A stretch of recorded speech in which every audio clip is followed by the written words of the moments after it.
I was so mad. Hello, welcome back to my channel. I'm Krista. If you're new here, hi, nice to meet you, to see you. If you're not new, welcome back. How are you? Are you doing good? Are you doing well? How is your year going? It's March. It's March. That is insane to me that it is already March. We're going to be talking about the books that I read in the month of February. That was last month. February.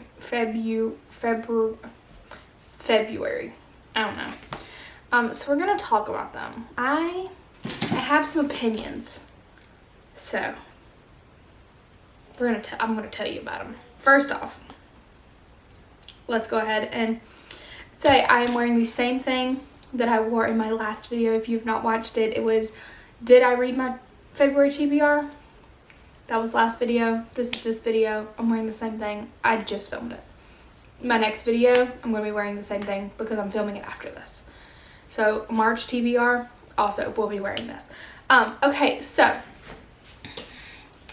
we started off the month strong with Merritt and her childhood crush. This is the second book in the Oakley Island series by Jenny Proctor and Emma St. Clair. This was super cute. I really enjoyed it. I gave it 4.5 stars. There was just a couple things that I was just kind of like, nah.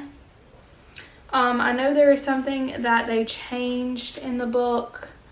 There's like something that people thought was a little weird and they changed it. If you would like to read more about that, I think Emma posted about it on her Instagram. So they did change that, so I'm pretty sure mine has it in there because I pre-ordered this forever ago. This is about Merritt and Hunter, and if it is like I said, it is the second book in the Oakley Island series. The Oakley Island series is about 3 sisters and their grandmother passes away and leaves them her house, and so they have to like fix it up, but one of them has to be there at all times while it is being renovated, and then they can decide to sell it or whatever.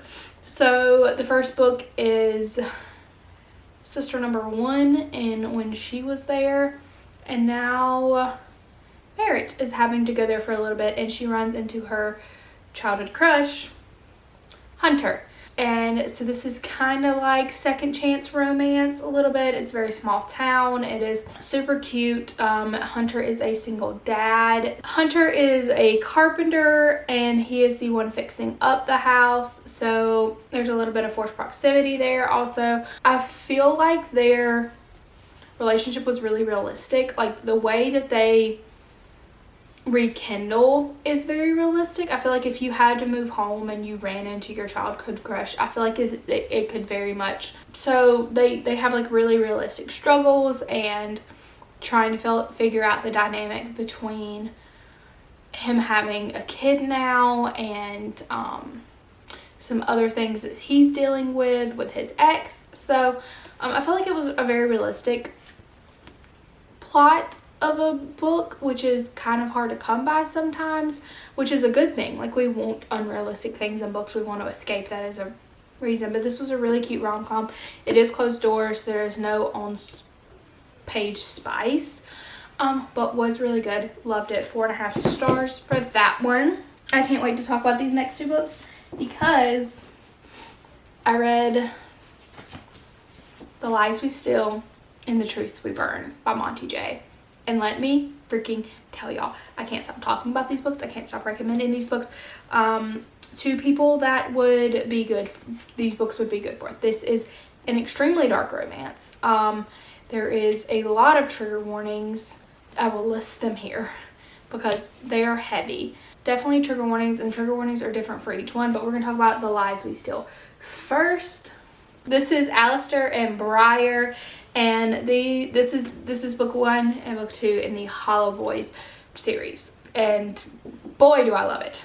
Alistair and Briar both go to Hollow Heights University. It is like a really prestigious school that all of these kids in this town called Ponderosa Springs go to. Briar is there on scholarship.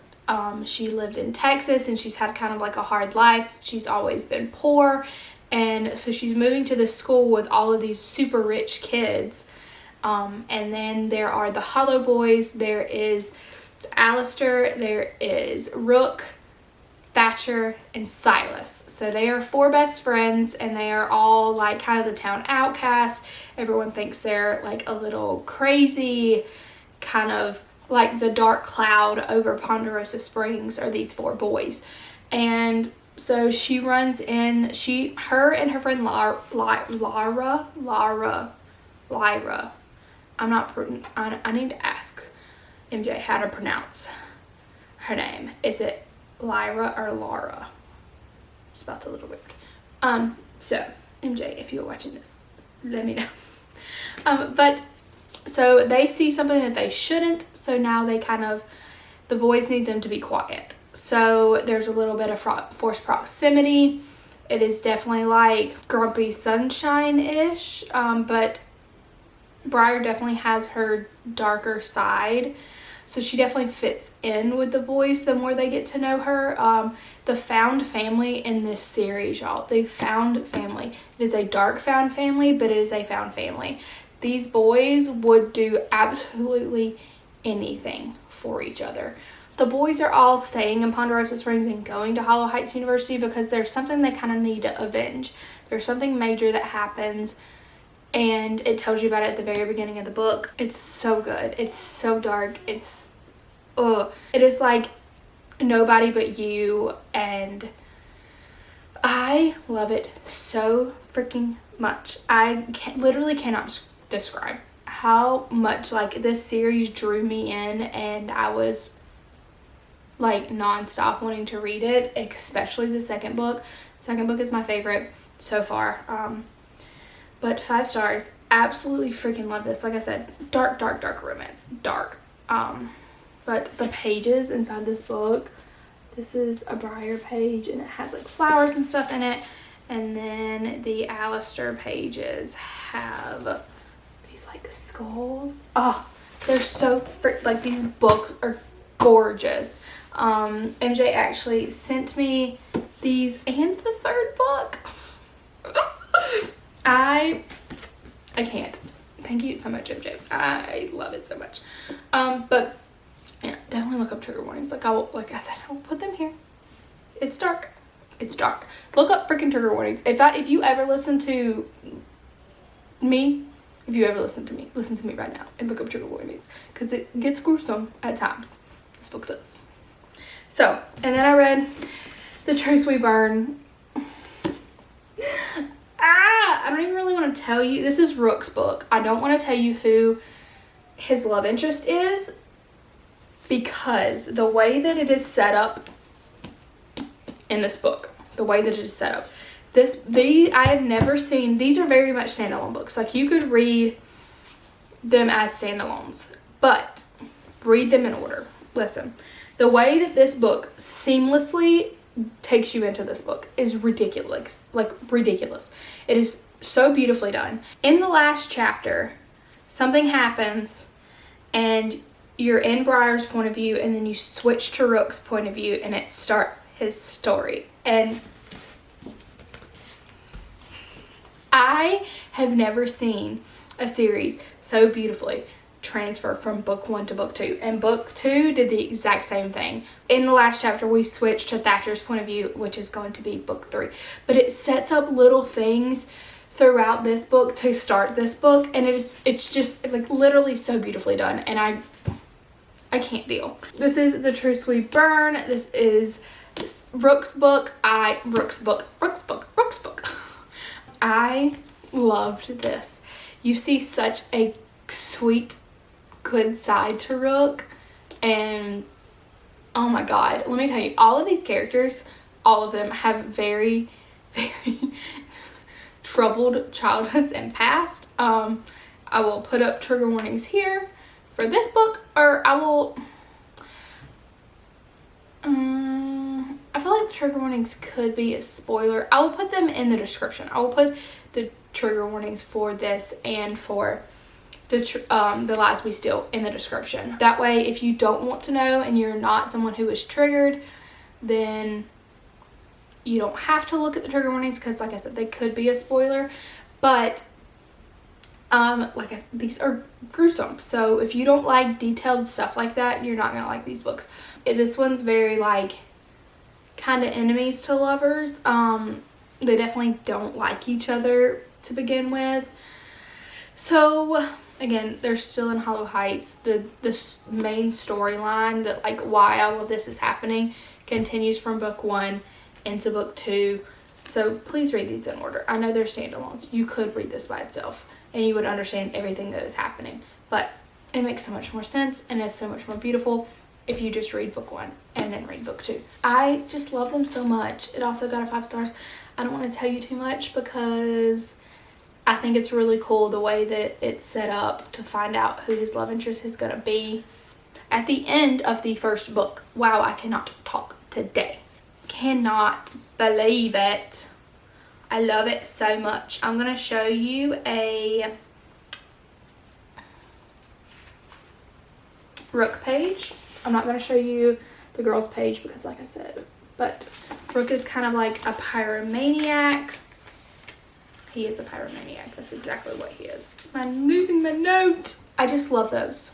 Are you done? Are you done listening to me talk about how much I love those books? I'm sorry, but I love them so much. And then, on a more lighthearted note, I read To All the Boys That Love the Fort by Jenny Holland. We really went from over here to over here with these books. This is the first book in the To All the Boys I've Loved series, and this was so cute. I did not expect to love this as much as I did. The movie was super cute as well. I think they did a really good job with the movie. But this is about Laura Jean, and she is like 16, I think. I think she's like 16. These are YA romances. And she writes letters to all the boys she's ever loved. So like a kid she liked in middle school, a kid she went to camp with, she writes them all love letters. And that's like how she like kind of closes them out of her life and like gets over them. Well, somehow the letters get out. And one of the letters is addressed to her sister's boyfriend, Josh. Now, obviously, this causes a little bit of trouble because her sister is moving away. She had just broken up with Josh, which is kind of putting Laura Jean in a weird position because she's like, do I keep hanging out with him? But so Josh has found out that she has a thing for him. Also, this boy, Peter, who is like the popular boy at school. So Peter and his girlfriend just broke up. His girlfriend's name is Jen, and she used to be Laura Jean's best friend. And so her and Peter decide to fake date to show Josh that she's not interested in him anymore, and for Peter to be able to make Jen jealous. So it's fake dating. It's high school. It's super cute, like really, really adorable. If you've read the Summer I Turned Pretty series, I think you will love this. If you've not read the Summer I Turned Pretty series, what are you doing? I love that series so much. This is by the same author. I cannot wait for the next book. I'm very excited. Like I said, I think that the movie did a really great job. There's a couple things that they like left out, but for the most part they pretty much nailed everything that happens in this book. Do look up trigger warnings. There's a couple small ones, nothing too crazy. Like I said, it is a YA romance, but really, really cute. I really loved To All the Boys I Loved Before. There's 3 left. I want to talk about the 3 audiobooks I read this month. I am very much in my audiobook era. I am loving them. I listened to The Soulmate Equation by Christina Lauren. I think this is the only book on my TBR from last month that I actually read, and I didn't like it. I didn't love it. Okay, let's say that. I didn't love it. I gave it 3.75 stars. I was so irritated with the male main character during the conflict. Like, I was so mad. That's why this ended up with a 3.75 instead of like a 4.25. I was so mad at him. It was ridiculous. This is about...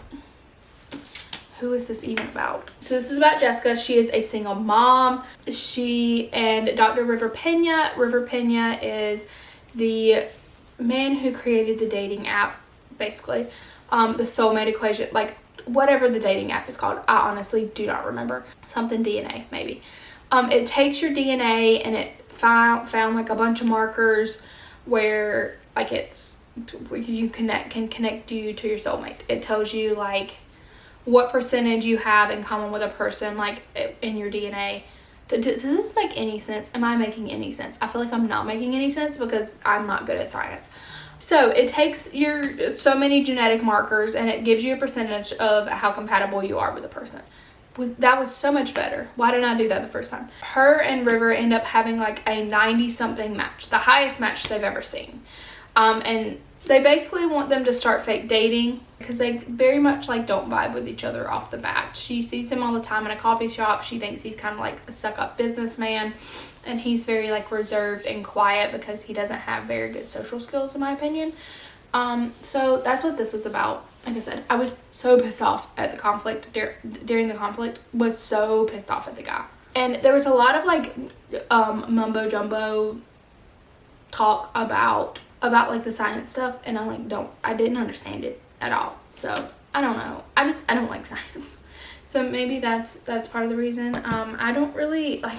I feel like it was just like, yeah, we can, like, I think you're attractive, and then it was like, oh, I'm in love with you, and I'm like, when did that happen? So, it was okay. 3.75 stars, like I said. Then I listened to Daisy Jones and the Six. I'm so excited about this book. Very much gave this 5 stars. Very much.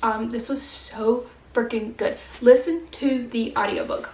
The entire book is written in like interview format. It's like this woman who is writing the book is interviewing them. So they're just kind of like, every character is telling their story about like how they came to be a band, and then like Daisy's journey. And I'm just going to read you the back because I feel like that is going to be the best way for me to explain to you what this book is about without giving anything away. Daisy is a girl coming of age in LA in the late 60s, sneaking into clubs on the Sunset Strip, sleeping with rock stars, and dreaming of singing at the Whiskey A Go-Go. Her voice is getting noticed. She has a kind of beauty that makes people do crazy things.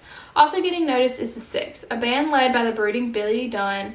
On the eve of their first tour, his girlfriend Camilla finds out she's pregnant, and with the pressure of impending fatherhood and fame, Billy goes a little wild on the road. Daisy and Billy cross paths when a producer realizes that the key to supercharged success is to put the two together.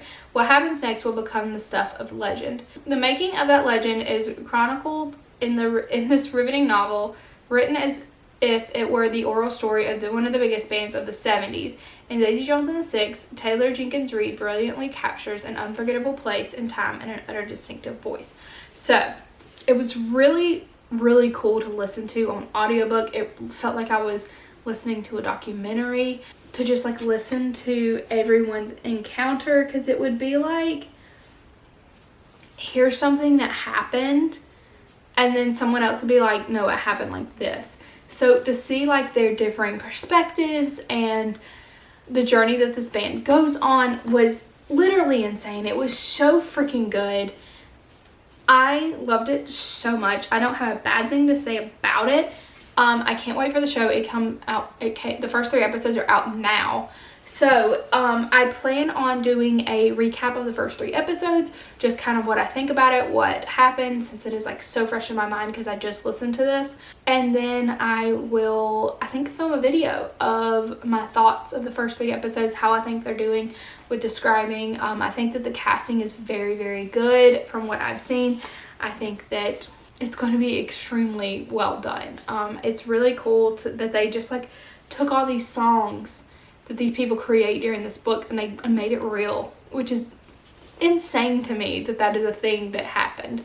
Because all the lyrics to all the songs are in the back of these, or all the lyrics to a bunch of the songs are in the back of the book. So seeing those come to life is going to be really cool. I have not listened to the soundtrack. It is out. I have not listened to it. I'd rather watch it in the movie or in the show and then listen to it later. So it'll be interesting to see what they do, how much they do in this first season. If they do a second season, like, are they going to continue this at all somehow? I don't have a clue what they're going to do, because they decided to do a TV show, unless it's like a 1-season TV show, like WandaVision kind of thing, where it's like a limited thing. But I don't know, but it's going to be good. I'm very excited. Okay, so, and then the last book, this was not in order, by the way. Daisy Jones and Six is the last book that I read. But the last book I'm going to tell you about is Change on the Fly by Mary Moore. I listened to this on audiobook. I've already read this. This is the first book that I've reread while restarting my reading journey. Since I restarted it in 2021, this is the first book that I've reread. I love Change on the Fly so freaking much. This is about Holland and Reed. And Reed is Holland's best friend's brother. Reed is a professional hockey player, and he finds out that his sister and her husband were killed, and he has to take custody of his nephew. Holland ends up going on the road with Reed to help take care of his nephew, like while he is playing hockey and stuff. And then they kind of end up in a friends with benefits situation, which is hello. The spice is good. The storyline is good. Their relationship is cute. It's kind of like it's always been you for Holland. Like Holland's always had a thing for Reed. So I love this book. It is the first book in the Totally Pucked series, which I love so much. Y'all know I love Mary Moore. This is the book that got me into her writing, and I love it. I think it is still my favorite in the Totally Pucked series because I just love Reed so much. Change on the Fly. I love it so much. 5 stars. It's still 5 stars. Will probably forever be 5 stars. Will forever be 5. Yeah, will definitely always be 5 stars. That is the books that I read in February. It was not many. It was not many. I don't know why I just went into this accent, but that happens sometimes. It's like it takes over me. But that is the books that I read in February. I hope you enjoyed this video. If you did, make sure to subscribe down below and give this video a like, and make sure to follow me on all of my social medias. They are linked down below as always. Thank you guys so much for watching this video, and I'll see you next time. Bye.